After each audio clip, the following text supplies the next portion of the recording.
આજની ધર્મકથા. પ્રણામ. પૂજ્ય પન્યાસી મહારાજ. એમના અનેકવિધ કાર્યો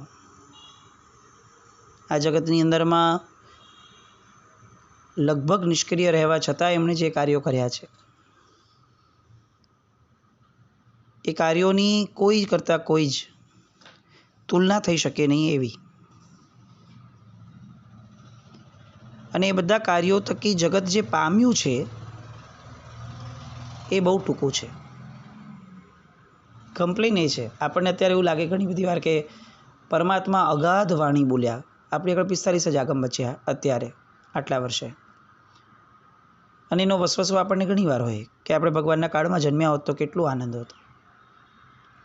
પણ અત્યારે જે 45 મળ્યા છે એને પામવા સમજવાની, એને માણવાની, એમાં જ ગળાડૂબ રહેવાની, એમાં જ તરતા રહેવાની એવી કોઈ લય ધારા આપણે હોતી નથી. ના એ પણ એવો આગ્રહ બી હોય છે. આપણને વસવસો ઘણો હોય છે, પણ એ દિશા તરફનું ડગલું માંડવાનું સત્વ, માનસિક સત્વ એ આપણે નથી ક્યારેય પ્રગટ કરતા. સેમ આવું પન્યાસી મહારાજ માટે ગણી શકાય. ચિક્કાર આપ્યું. એમની રોજનિશીઓના પુસ્તકો ઢગલે ઢગલા રોજ આમ કહી શકાય કે દર થોડા દિવસે બહાર પડી રહ્યા છે, એમના સ્વહસ્તેથી લખેલા. પણ આપણી એ બાબતમાં જાગૃતિ કેટલી, આપણું એ દિશામાં ચિંતન મનન કેટલું, વાંચન કેટલું. કારણ કે પન્યાસી મહારાજને વાંચવા કે સાંભળવા હોય એટલે આની પહેલાં પણ મેં કીધું છે કે દરેક ચરિત્રની એક એક વાતોને બે વાર સાંભળવી પડે ત્યારે માંડ ખબર પડે કે આ એમની અનુપ્રેક્ષાનો અર્થ કંઈક આવો હોઈ શકે. પછી ઊંડાણમાં જવાય, પણ પહેલાં તો 2 વાર સાંભળવું પડે. તો વાંચનમાં પણ આ જ પરિસ્થિતિ આવશે, એટલે સમય આપવો પડે. આ બધા ચરિત્રોના શ્રવણ દ્વારા આપણે આ વસ્તુ જ કરવી છે કે જીવનમાં બહુ જ વેરાયટીમાં જવા કરતાં એક જગ્યાએ સ્થિર થવું છે. મારો યોગ આ છે તો મારે હવે બસ આ પકડીને રહેવું છે. પછી એમાં એને લગતું જે હોય એ બધાને આપણે અહોભાવપૂર્વક સેવવાનું. પન્યાસી મહારાજ પોતે પણ પોતાની પ્રેરણામાં હંમેશા આવું કહેતા કે જે પણ મળ્યું છે એની ઉપર પૂર્ણ શ્રદ્ધા રાખીને એનું સેવન કરવાનું. પછી બીજું મેળવવાની ઉતાવળ નહીં કરવી. પહેલાં જે મળ્યું છે એને સ્થિર કરવું, એના ઊંડાણમાં જવું, એનું તત્વ સમજવું, એ તત્વને સ્વીકારવું, એ તત્વનું સેવન કરવું, આ સેવન કરવું અને એનામાં શ્રદ્ધા કરવી. સંવત 2018નું ફોફલિયાવાડનું ચાતુર્માસ. સાહેબના શિષ્ય પૂજ્ય કલ્યાણ પ્રભુ વિજયજી મહારાજ, એમની પાસે એક યુવાન આવે ધર્મ અભ્યાસ માટે. ભણે, ક્યારેક પ્રતિક્રમણ કર્યા પછીથી પાછું ભણવાનું થતું હોય સ્વાધ્યાયનું તો ઉપાસ એમાં સૂઈ જાય. હવે આસો મહિનાની હોળી આવી અને એના મુખમાં અસહ્ય ચાંદા પડી ગયા. ખાવાનું ઠીક, પીવાનું પણ તકલીફદાયક બન્યું, એટલા ચાંદા. ડૉક્ટરે 7 દિવસની દવાનો કોર્સ કીધો. હવે ચાંદા આટલા બધા છે, ડૉક્ટરે દવાનો કોર્સ કમ્પલસરી કીધો છે અને બીજે જ દિવસથી નવપતજીની હોળી આસો માસની એ શરૂ થવાની હતી. શું કરવું? એટલે ગયા પેલા કલ્યાણ પ્રભુ વિજયજી મહારાજ સાહેબ પાસે. કલ્યાણ પ્રભુ વિજયજી મહારાજ સાહેબે પોતાના કોર્ટમાંથી એમ કીધું કે હવે આ સુપ્રીમ કોર્ટનો વિષય છે, મારો નથી. એટલે પન્યાસી મહારાજ સાહેબ પાસે લઈ ગયા. સાહેબને બધી વાત કરી કે સાહેબ આવી રીતે મોઢામાં ચાંદા પડી ગયા છે ને આવી રીતે. સાહેબે બહુ તરત જ સાહજિકપણે કીધું કે આવી બધી ઢીલી વાત નહીં કરવાની. નૌકાર ઉપર શ્રદ્ધા છે ને, બસ કાલથી હોળી ચાલુ કરી દે, બધું બરાબર થઈ જશે.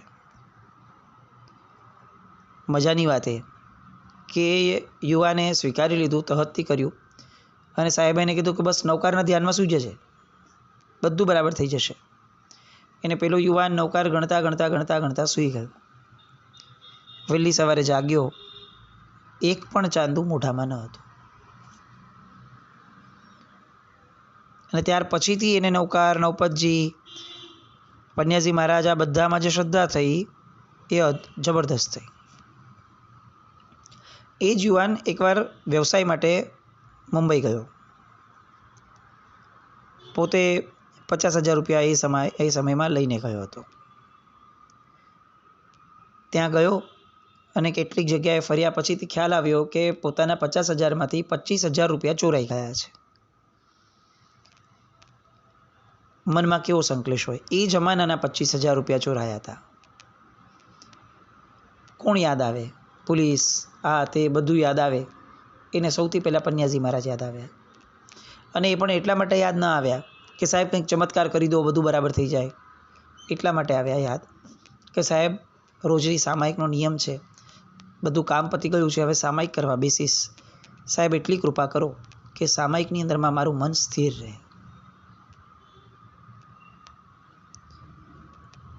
આ મનસ્થિતિને આપણે સમજી શકશું ક્યારે? અનેક સામાયિકો કરનારા આપણે, અનેક ધર્મક્રિયાઓ કરનારા આપણે, પરમાત્મા પાસે કદાચ ક્યારેય બહાર ક્યાંય ન બોલતા હોય એટલું બધું બોલી અને માંગનારા આપણે.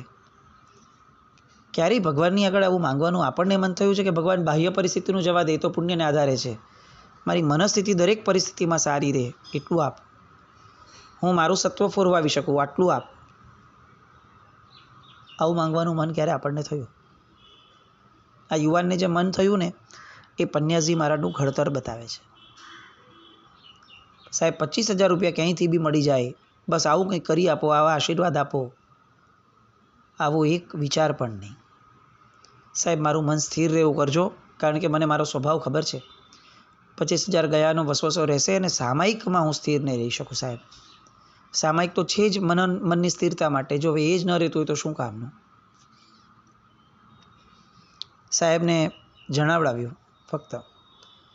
એ પછીથી પોતે સામાયિક કરવા બેઠા. શરૂઆતની પળોમાં ફરીને એ વિચાર આવવા લાગ્યો. મનને રોકે વિચારોને તો પણ એ જ વિચાર આવવા લાગ્યો. કેટલીક મિનિટો ગઈ અને પછી એને મનમાં એક આર્તનાદ જાગ્યો કે આ શું થઈ રહ્યું છે? કેમ મારી સામાયિક બગડી રહી છે? અને તરત જ જાણે એમને આખી પન્યાજી મહારાજની આકૃતિ આંખ બંધ કરતા નજર સામે દેખાય, જેન્યુઇનલી દેખાય. અને સાહેબ બોલ્યા કે તું કેમ વ્યથિત થાય છે? સામાયિકમાં મન પૂરવી દે, ગયેલા રૂપિયા તને પાછા મળી જ જવાના છે. અને એક ધરપત મળી, મનની અંદરમાં એક રાહત મળી. સાહેબજી બોલ્યા છે ને વાત પૂરી થઈ ગઈ. આપણા આપ્ત વ્યક્તિની પાસેથી આશ્વાસનના 2 શબ્દો પણ મળી જાય ને તો પણ એ આશ્વાસન જે છે ને એ આપણને સત્ય લાગે. પણ આપણો આપ્ત પુરુષ નથી અને કોઈ ગમે તે વ્યક્તિ બોલી જાય તો આપણને સત્ય હોય તો પણ આપણને એમ લાગે કે ભાઈ બધું બરાબર છે, પણ થવું જોઈએ ને કંઈ. પન્યાજી મહારાજના શબ્દોથી એનો લય સામાયિકની અંદરમાં એકદમ બરોબર બેસી ગયો. અને ઓલા યુવાને બાકીની સામાયિક એકદમ ભાવપૂર્ણ રીતે પૂર્ણ કરી. એ જ દિવસે સાંજે પોલીસે ચોરોને પકડ્યા, 25,000 રૂપિયા તરત મળી ગયા. અને પેલા યુવાને એક વાક્ય પોતાની રોજનિશી જે લખતો હતો એની અંદરમાં લખ્યું, ભદ્રમ કરોતિ ઇતિ ભદ્રં કરઃ. જે સૌનું મંગળ કરે એ જ ભદ્રંકર છે.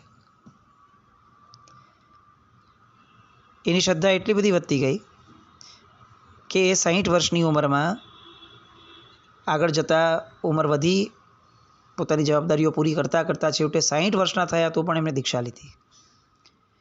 મુનિશ્રી શિવ શર્મા વિજયજી તરીકે ઓળખાયા. 2018ની અંદરમાં હજી એક આવો પ્રસંગ. નૂતન વર્ષ આવતું હતું, દિવાળીનો સમય ગયો અને નવા વર્ષનો દિવસ આવ્યો. હવે પાટણનો ભંડારી પાડો, એની અંદર એક બ્રાહ્મણ જ્યોતિષ નામે બાબુભાઈ પી દવે.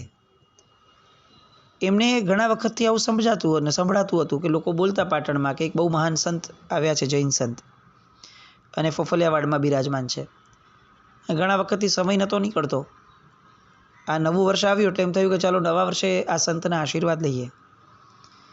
એટલે પોતે ફ્રી થયા ત્યારે રાત્રે 8 વાગી ગયા હતા.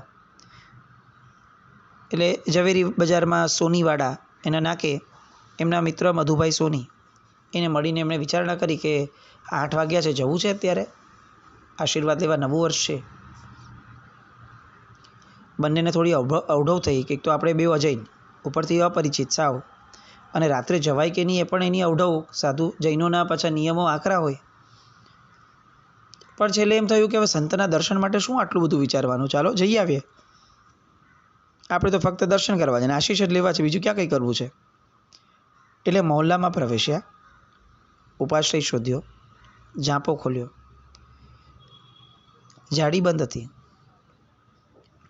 એટલે પાછો પ્રશ્ન થયો કે હવે બંધ છે જાળી, એનો મતલબ કે અંદર આ લોકો યા તો સંતારી ગયા હોય, કોઈ પૂજા કરતા હોય, ક્રિયા કરતા હોય, શું કરતા હોય, જાળી ખોલવી કે ન ખોલવી, આવો વિચાર અંદર ચાલતો હતો. એટલામાં એકની આંગળી જરાક દરવાજાને અડી તો ખ્યાલ આવી ગયો કે આ દરવાજો તો જાળી તો બધી ખુલ્લી છે, અંદરથી તો બંધ છે જ નહીં. એટલે તરત જ સહેજ અડતા એ ખુલી ગઈ. બંને પહોંચ્યા. રાતના લગભગ 9ની આસપાસનો નીરવ શાંતિનો સમય. ધીરેકથી એકદમ અંદર ગયા. હવે અંધકાર કેવો! ઉપાશ્રયમાં તો ક્યાં વળી લાઇટનું એક કિરણ બી મળવાનું. આવડું મોટું વિશાળ મકાન અને નિબીડ અંધકાર, બધા મહાત્માઓ સંતારી કરી ગયેલા. હવે આમાંથી એ સંતને ઓળખવા કેવી રીતે? બધાનો સંતારો થઈ ગયેલો. અહીંયા સુધી આવ્યા અને હવે દર્શન કરવાની ઈચ્છા પૂરી નહીં થાય, આવું વિચારતા હતા. અને ત્યાં જ મધુભાઈનું ધ્યાન ગયું કે દક્ષિણ દિશામાંથી ટોર્ચ જેવું અજવાળું આવે છે. કોઈએ ટોર્ચ મૂકી હોય નાનકડી, અને આવડા મોટા અંધારામાં કોઈ એક ટોર્ચ આવે તો કેવું એનું એક કિરણ એકદમ લાઈન પાસ થાય. એટલે બંને એ ટોર્ચની દિશામાં આગળ વધ્યા. જ્યાંથી પ્રકાશ આવતો હતો એની એકદમ નજીક ગયા તો જોયું કે આ તો એક પાટ છે ને પાટ ઉપર એક સંત સૂતા છે. આજુબાજુ કોઈ નથી, પણ ટોર્ચનો પ્રકાશ દેખાય છે. શોધી ટોર્ચ ક્યાં છે તો એમને ટોર્ચ ક્યાંય દેખાય જ નહીં. જ્યોતિષ છે, વિચક્ષણ છે, જોતા ખ્યાલ આવ્યો કે આ ટોર્ચ નથી, આ સંતના પગના અંગૂઠામાંથી નીકળતો એક પ્રકાશ છે, એનો પુંજ છે, જે પાછો એમાં જ સમાઈ જાય છે. આમાં કોઈ આનું ઉદ્ગમ સ્થાન મળવાનું જ નથી, કારણ કે આ કોઈ બાહ્ય સાધન છે જ નહીં. આ એમના પગના અંગૂઠામાંથી નીકળતો એ રે છે, કિરણ છે. હજી તો આવું જોઈ અને અભિભૂત થાય, અદ્ભુતતા એ હજી અનુભવે એ પહેલાં જ એક ગંભીર અવાજ સંભળાયો. કોણ? અને આ બંનેએ કીધું કે ક્ષમા કરજો, આપને તકલીફ આપી, અમે અજૈન છીએ, પરંતુ વિક્રમના નવા વર્ષે આપના જેવા સંતના દર્શને આવવું હતું એટલે આવ્યા છે. આપ જ ભદ્રંકર વિજયજી મહારાજ સાહેબ છો? અને મહાત્માએ સ્મિત આપ્યું, હકારમાં માથું હલાવ્યું. બંને ચરણ સ્પર્શ કરી ભાવપૂર્વક પ્રણામ કરી અને રજા માંગી. સાહેબજીએ જતી વખતે ફરીથી એમને પૂછ્યું, બીજું કંઈ કામ કે પ્રયોજન તો ન હતું ને? અને તરત બંનેએ ના પાડી અને સાહેબે ડાબો હાથ ઊંચો કર્યો. બાબુભાઈ અને મધુભાઈ બંને તો બહાર આવીને હર્ષ વિભોર થઈને નાચી ઉઠ્યા. એક વિભૂતિની આંતરિક અધ્યાત્મ શક્તિનો સાક્ષાત્કાર જ્યારે થાય ત્યારે જે રોમાંચ ઊભા થાય એ શબ્દમાં ક્યારેય પણ વર્ણવી ન શકાય. પોતાના જ પાટણના પનોતા પુત્ર અને એમની આ અદ્ભુતતમ શક્તિ, આવો પ્રકાશ પગના અંગૂઠામાંથી નીકળતો હોય, આ જોયા પછી ખરેખર એમને લાગ્યું કે અધ્યાત્મ શું ચીજ છે, એ કંઈક નિરાળા છે આ સંત. આવી રીતે તો કેટલાક બીજાના અનુભવો પણ હશે એ સમયના. સાહેબે તો ચાતુર્માસનો કાળ પૂર્ણ કર્યો અને ત્યાંથી મોટા મંડા ગામે જવા માટે હાલાર તરફ વિહાર કર્યો. એ સમયે એમના સંસારી ભત્રીજાએ એમને પૂછ્યું હતું કે સાહેબ હવે આપ ફરી પાછા ક્યારે પાટણ પધારશો? અને ત્યારે સાહેબજી એવું કહ્યું કે હવે તો અહીં જે ચોમાસું થશે તે છેલ્લું હશે. ત્યાંથી આગળ વધ્યા. વિધિનું જે વિધાન છે એ વિધાનને જાણે સાહેબ પોતે લેતા હોય એ રીતે વાત કરીને આગળ નીકળ્યા. ઝીંઝુવાડા થઈ અને મોટા મંડા ગામમાં ગયા. ત્યાં જીનબિંબોની પ્રતિષ્ઠા કરી અને કજુરડા ગામમાં કેશુભાઈના દીક્ષા મહોત્સવમાં જવાનું થયું. સાહેબે ત્યાં બહુ સરસ રીતે વાત કરી. ત્યાં સામાન્ય પ્રજા હતી. ધર્મ હજી તો બહુ જ પાપા પગલી ભરતો હોય એ અવસ્થામાં લોકો હતા. પાયાનો ધર્મ કયો આપવો, અહીંયા હવે ધર્મક્રિયાઓ આપવી, શું પકડાવવું? અને ત્યાં સાહેબનો જે વિવેક, એમની જે ગીતાર્થતા છે, એના કારણે સાહેબે એ ગ્રામજનોને કે જે ધર્મની પાપા પગલી ભરે છે એમને ઉપયુક્ત એવો ધર્મ આપવાનો એમણે શરૂ કર્યો. ભવિજનો, વિનય એ જીન શાસનનું મૂળ છે અને મોક્ષ માર્ગના સર્વ અનુષ્ઠાનમાં એ વ્યાપક પણ છે. સમ્યક દર્શનના 67 વેદો છે. એ 67 વેદોની અંદરમાં 10 પ્રકારનો વિનય છે. સમ્યક જ્ઞાન એના 8 આચારો છે. એ 8 આચારો વિનય સ્વરૂપે છે. સમ્યક ચારિત્રના 70 વેદો છે. એમાં પણ 10 પ્રકારનો વિનય છે. અને સમ્યક તપના 6 અભ્યંતર વેદમાં વિનય છે.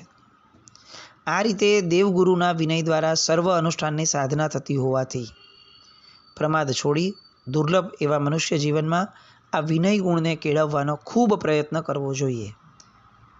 એ પાયાનો ધર્મ છે એવું નહીં, કદાચ એમ કહી શકાય અતિશયોક્તિ વગર કે એ જ ધર્મ છે. વૈરાગ્ય અને વૈરાગ્યના વિષયની વાતો કરવાના બદલે વિનયની વાતો, કારણ એમનું સ્તર એ હતું. અને કદાચ બધી જ વસ્તુઓની પ્રાપ્તિ થવાનું મૂળ ઉદ્ગમ સ્થાન પણ વિનય છે. સાહેબે આ રીતે ભવ્યત્વનો જે વિકાસ થાય એ વિકાસની ધારા ક્રમબદ્ધ પર્યાયવાળી એ ત્યાં આપી. ચતુશરણ ગમન કઈ રીતે થઈ શકાય એની પણ વાત કરી. 12 દિવસનો એ સાહેબનો સ્થિરતાનો સમય હતો. સાહેબે કેટલાક 9 નિયમો 9 વાક્યો આપ્યા. નંબર 1, હિંસા એટલે આક્રમણ અને પ્રતિક્રમણ એટલે આ આક્રમણથી પાછા હટવું. તે આપણે જે હિંસાઓ કરી છે, દ્રવ્ય હિંસા અને ભાવ હિંસા, એ બધાથી પાછા હટવું એ પ્રતિક્રમણ. નંબર 2, વ્યાખ્યાન સાંભળવાથી જ્ઞાન થાય અને પ્રભુની પૂજા કરવાથી ધ્યાન મેળવાય. જ્યારે પણ વ્યાખ્યાન સાંભળવા જઈએ એનો આશય, એનો સંકલ્પ, એનું પ્રણિધાન શું રાખવું? તો કે જ્ઞાન પ્રાપ્તિ. અને જ્યારે પ્રભુની તરફ જઈએ ત્યારે તો કે ત્યારે ધ્યાન પ્રાપ્તિ. નંબર 3, જે ધર્મ આપણે ઈચ્છીએ છીએ એ ધર્મ સૌને મળો આવી ભાવનામાં સતત રત રહેવું. મને મળો એવું જ નહીં, મારા પરિચિતોને જ મળે એવું નહીં, સૌને મળો આવી ભાવના સતત મનમાં રાખવી. નંબર 4, ઉપદેશ આપનારની પવિત્રતા જો હોય તો કઠોર હૃદયને પણ એ કોમળ બનાવી દે છે. પણ જો ઉપદેશ આપનાર સ્વયં કઠોર હોય તો એ ક્યારેય સામાન્ય અંદરમાં પવિત્રતા આપી શકતો નથી. એટલે કોઈને પણ ઉપદેશ આપતા પહેલાં પૂર્વે જાતને પવિત્ર બનાવવાનો પ્રયત્ન વધારે કરવો. નંબર 5, મૃત્યુ વખતે સાથે આવશે તો ફક્ત અને ફક્ત અભ્યંતર વસ્તુઓ. એટલે આ જન્મની અંદરમાં ખરેખર સાધવા જેવું કંઈક છે તો એ અભ્યંતર વસ્તુઓ છે. બાહ્ય તમામ પરિબળો એ અભ્યંતર સુધી પહોંચવાના સાધન માત્ર છે. પછી એ ભૌતિક સાધનો છે કે ધાર્મિક સાધનો છે, એ બધા ફક્ત સાધનો જ છે. સાધ્ય એ અભ્યંતર છે. એટલે જીવનની અંદરમાં, વિકાસ ક્રમની અંદરમાં ધર્મને કોઈ પણ ક્રિયા કરતી વખતે અભ્યંતર લક્ષ્ય રાખીને ધર્મ કરવો અથવા કોઈ પણ ક્રિયા કરવી. કારણ કે મૃત્યુ પછી એ જ સાથે આવવાનું છે. નંબર 6, મિથ્યા આચારથી રહેવું છે. પગ ઉપર રાખી જીવતા ઝાડના જન્મો છે જ. જો એમ જ રહેવું હોય, મિથ્યા આચારોમાં જ રહેવું હોય તો સતત આ ઝાડને જોતા રહેવું કે જેને પગ ઉપર રાખીને જીવવું છે અને અસંખ્ય કાળ જીવવું પડે. આ જોતાં જોતાં શીખવું કે મારે આવા ન થવું હોય તો મારે અમારા આચારોને સમ્યક બનાવવા પડશે. નંબર 7, જે જગત કર્મથી રચાયું હોય એ જગત સારું કઈ રીતે હોઈ શકે? કર્મના ઉદયથી રચાયેલું જગત એ હંમેશા નબળું જ રહેવાનું. કારણ કે કર્મના ઉદય નબળા છે. એ ક્યારેક નબળા હોય, ક્યારેક સબળા હોય, પણ એ ન્યાયી ન હોય, ક્યારે બી સમાન ન હોય. તો જે સમાન નથી, ન્યાયી નથી એવું આ જગત એ ક્યારે પણ સારું ન હોઈ શકે. એટલે જગતને સારું માનવાની કલ્પનાઓ ક્યારે પણ ન કરવી. નંબર 8, ભવરોગ દૂર કરવાની અતિ ઉત્તમ ઔષધની પેટી એટલે શ્રી નવકાર મહામંત્ર. જ્યારે પણ લાગે કે ભવનો રોગ લાગુ પડ્યો છે, ભવરોગ એટલે 2 પ્રકારે, દ્રવ્યરોગ અને ભાવરોગ. દ્રવ્યરોગ જીવનમાં આવે ત્યારે અને ભાવરોગ જે સતત આપણા મનમાં છે જ, એ દૂર કરવા માટેનું ઔષધ એ શ્રી નમસ્કાર મહામંત્ર છે. અને નંબર 9, પ્રભુને નિષ્કામ ભાવે પૂજનારા જ ભવિષ્યમાં પૂજાય છે. આપણને અત્યારે જગતમાં જે દેખાતું હોય તે, આપણને લાગતું હોય કે ભાઈ ધનિક લોકો પૂજાય છે, સ્વાર્થી લોકો પૂજાય છે, જેને પોતાની વાહવાહી ગમે છે, આડંબર ગમે છે, એવા લોકો પૂજાય છે. આ બધી વાત બરાબર, પણ એક સનાતન સત્ય એ છે કે નિષ્કામ ભાવે પૂજનારા વ્યક્તિઓ જ ભવિષ્યમાં પૂજાય છે. વર્તમાનમાં કદાચ કેટલીક વાહવાહી લોકો મેળવી શકે, પણ ભવિષ્ય એ નિષ્કામ ભાવે પૂજનારા લોકોનું છે. આવી કેટલીક સારી 9 ધારાઓ, 9 વિચારોની શ્રેણી સાહેબની, એ જાણે કંઈ પણ પોતાના મનમાંથી નીકળતું હોય એ સામાના મનની અંદરમાં એને એક ધારામાં લઈ જાય એવું તો ખરું જ, પણ સામાની જે આવશ્યકતા છે એ પ્રમાણે જ સાહેબ બોલતા, એવો અનુભવ લોકોને થતો. અચાનકથી ગયા અને ખ્યાલ આવ્યો કે અચ્છા, આજે સાહેબ જે બોલ્યા એ તો ખરેખર આપણામાં સૌથી વધારે એપ્લિકેબલ કરવાની ઈચ્છા એ જ હતી, અને લો આજે સાહેબ બોલ્યા, અનાયાસે બોલ્યા, આપણે તો સાહેબને જણાવ્યું બી ન હતું. આવી રીતે જે સાહેબની ધારા, પ્રવચન ધારા નીકળતી હતી અને એના દ્વારા લોકોનું જે જનજનનું કલ્યાણ થતું હતું. અહીંયા કલ્યાણનો અર્થ એ ન કાઢવો કે બધાને સારું લાગતું હતું, એમના કાનમાં કેટલાક શબ્દો જતાં એમને ગમતું હતું, એવું નહીં. પવિત્રતમ વ્યક્તિઓની ઉર્જાથી સાંગોપાંગ કલ્યાણ થાય, આમૂલચૂલ પરિવર્તન આવે અને કલ્યાણ થાય. લોકોના કહેવા માટે કે લખવા માટે નહીં, ખરા અર્થની અંદરમાં લોકોના જીવન બદલાતા હતા. આ બધાનું મૂળ શું હતું? એક વાક્ય સાહેબ હંમેશા આવું બોલતા કે આ આખી વસ્તુઓ તમને સ્પર્શે છે ને એનું એક કારણ છે. એ કયું કારણ?